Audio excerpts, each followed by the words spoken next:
Mesdames, Messieurs, bonsoir et merci de suivre ce journal sur BSC TV. Les mandats de 485 députés ont été validés ce mercredi 13 février à l'Assemblée nationale à l'issue des travaux dans les 26 commissions mises en place pour le contrôle de dossiers de chaque député national. Parmi les élus de Kinshasa figure Martin Fayulu Madidi, candidat malheureux à la présidentielle du 30 décembre 2018. Et puis la justice française requiert une peine de 7 ans de prison à l'artiste musicien congolais Koffi Olomide. Il est poursuivi pour atteinte sexuelle avec violence sur 4 de ses danseuses. Ces faits ont été commis en région parisienne entre 2002 et 2006.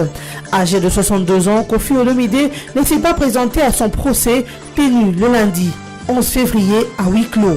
Enfin, 14 février 2019, comme chaque année, le monde célèbre la fête des amoureux, la Saint-Valentin, pendant laquelle les amoureux choisissent le rouge et le noir pour leur tenue vestimentaire, est aussi l'occasion pour eux d'échanger des mots doux, des cadeaux et des roses rouges. Les Quinois interrogés sur la fête de la Saint-Valentin s'insurgent contre la célébration de cette fête par les jeunes célibataires.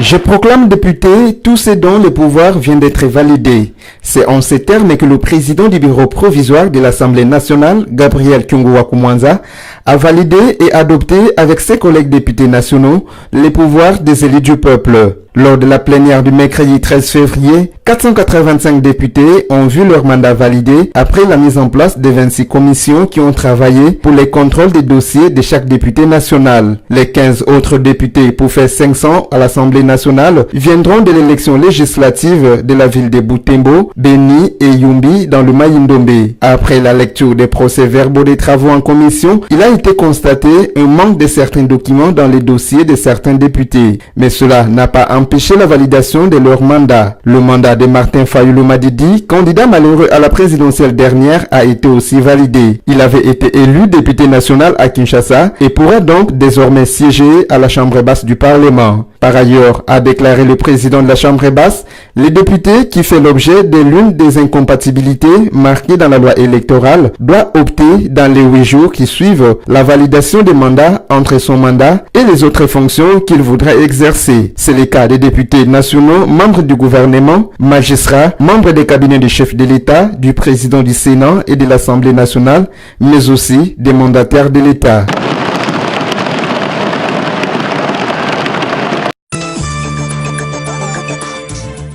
Le directeur de cabinet du chef de l'État, Félix Tshisekedi, Vital Kamerhe, s'est entretenu avec le chef des établissements d'enseignement supérieur et universitaire, des professeurs et les corps administratifs le mercredi 13 février 2019. L'entretien a eu lieu 2 jours après les manifestations survenues à l'Université pédagogique nationale UPEN à Kinshasa. La délégation des enseignants était conduite par Steve Mbikai, ministre de l'enseignement supérieur et universitaire. Rien n'a filtré de cette rencontre. Entre-temps, le ministre de l'ESU a suspendu le comité de gestion de l'UPEN après la pression des enseignants qui exigeaient son départ immédiat à cause de la mégestion. Les enseignants ont déclenché depuis le lundi 11 février de mouvements de protestation pour réclamer également le paiement de 9 mois de primes de transport. Steve Mbikai a par ailleurs maintenu sa décision et a annoncé qu'un comité de gestion intérimaire sera nommé dans les prochaines heures à l'Université pédagogique nationale. Pour leur part, le syndicat de personnels académiques, scientifiques et administratifs de l'UPEN ont annoncé la suspension des activités académiques sur le site universitaire jusqu'à la nomination d'un nouveau comité de gestion. Le général Muhindo Akilimundos a été couronné soldat du peuple au Sud Kivu par une association dénommée Initiative régionale pour le développement de la paix dans les Grands Lacs, IRDGL en sigle, le 13 février 2019. Cité par plusieurs rapports en tant que l'un des instigateurs du massacre perpétré contre les civils dans la région de Beni, le général Muhindo Akilimundos a été enlevé sur la liste des sanctions de l'Union européenne, mais reste malgré cela sur la liste des sanctions des Nations Unies. Mais pourquoi cette récompense à quelqu'un qui a commis des crimes contre l'humanité? Selon l'ONG IRDGL qui l'a récompensé, Akilimundos est un vaillant et brave combattant des gardes. En outre, Le commandant de la 33e région militaire a mis de l'ordre en chassant des ports et aéroports des militaires qui tracassaient les paisibles citoyens au Sud Kivu. La même ONG poursuit en affirmant que Mundos a su asseoir une confiance basée sur les rapprochements civilo-militaires dans son plan stratégique de sécurité provinciale. Rappelons que l'initiative régionale pour le développement de la paix dans les Grands Lacs récompense des hommes et femmes ayant des valeurs dans tous les domaines de la vie et qui œuvrent pour la paix et le développement dans la région des Grands Lacs.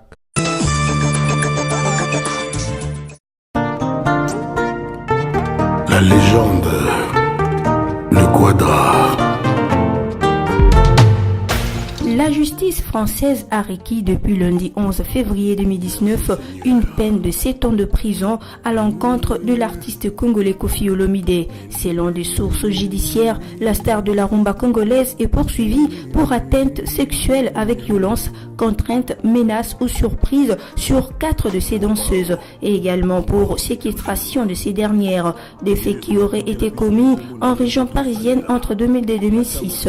Le chanteur congolais âgé de 70 ans ne s'est pas présenté à son procès qui s'est tenu à huis clos lundi 11 février alors qu'il est visé par un mandat d'arrêt en France.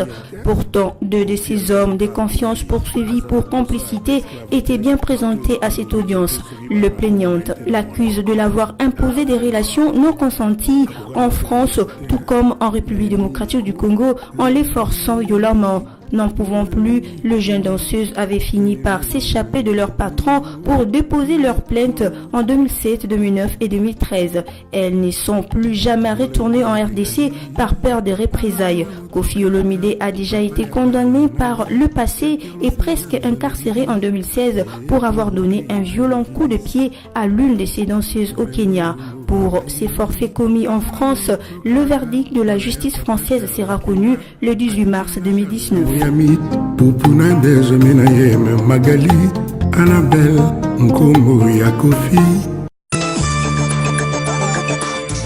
Le 14 février de chaque année, le monde célèbre la fête de la Saint-Valentin, considérée dans de nombreux pays comme la fête des amoureux.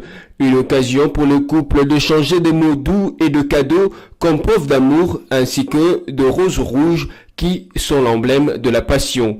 L'origine réelle de cette fête est attestée au 19e siècle en Grande-Bretagne encore catholique, où le jour de la Saint-Valentin, le 14 février, était fêté comme une fête des amoureux, car l'on pensait que les oiseaux choisissaient ce jour pour s'apparier. Pour les quelques Quinois rencontrés dans les rues, cette fête n'est pas pour les jeunes célibataires, mais plutôt pour le marié. La Saint-Valentin, ce n'est pas beaucoup plus important pour les jeunes. Si je me souviens bien, tant qu'on toujours prié dans l'église catholique, on nous avait expliqué par rapport à Saint-Valentin, ils avaient qui un prêtre à l'ongouara dans l'église catholique, tant à l'ongouara l'église catholique accueillie, pour ça l'église libérale, c'est alors que à Kenya Koba la moi c'est na âge à l'icolo, tant à Bali moi c'est na âge à l'icolo makasi. Aïe ça la fête, c'était le 14 février. Fête à Salaka, balataka rouge noir. Ils ont battu mon net na 1990 quelques, battu banaki occupant monté. Mais toi comme 2000 ans, battu au timbi la Saint Valentin en tout cas ils ont la journée mo tout le monde a férié du travail, la journée du travail donc mamou belé yango na battu qui pe ils ont la journée moko y a ba mourir donc ba se retrouver rapport na ba besoin monsieur Italie que moi cadeau moi tour bon moi ici comme pezaki moi mbeba moi pardon to bongisi ka lelo nyonso ko bongisa lelo quoi. Toutefois, la célébration de la Saint-Valentin est progressivement entrée dans la culture quinoise, mais aussi congolaise. Le 14 février de chaque année, les amoureux échangent de cadeaux et s'habillent en rouge et noir. Il s'y est de noter que, dans l'opinion, cette fête ne fait pas l'unanimité. Une catégorie de la population l'estime en contradiction avec leurs croyances religieuses, ce qui n'empêche pas que le bar, terrasse et autres boîtes de nuit de la ville ne ratent pas l'occasion de faire des affaires juteuses le 14 février de chaque année. Place à présent au rappel de principaux titres de ce journal. Les mandats de 485 députés ont été validés ce mercredi 13 février à l'Assemblée nationale à l'issue des travaux dans les 26 commissions mises en place pour le contrôle de dossiers de chaque député national. Parmi les élus de Kinshasa figure Martin Fayoulou Madidi, candidat malheureux à la présidentielle du 30 décembre 2018. Et puis la justice française requiert une peine de 7 ans de prison à l'artiste musicien congolais Koffi Olomide.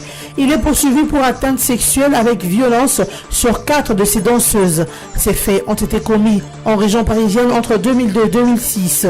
Âgé de 62 ans, Koffi Olomide ne s'est pas présenté à son procès tenu le lundi 11 février à huis clos. Enfin, 14 février 2019, comme chaque année, le monde célèbre la fête des amoureux, la Saint-Valentin, pendant laquelle les amoureux choisissent le rouge et le noir pour leur tenue vestimentaire, est aussi l'occasion pour eux d'échanger des mots doux, des cadeaux et des roses rouges. Les Quinois interrogés sur la fête de la Saint-Valentin s'insurgent contre la célébration de cette fête par les jeunes célibataires. Fin de ce journal télévisé, mesdames et messieurs, merci à vous tous qui l'avez suivi.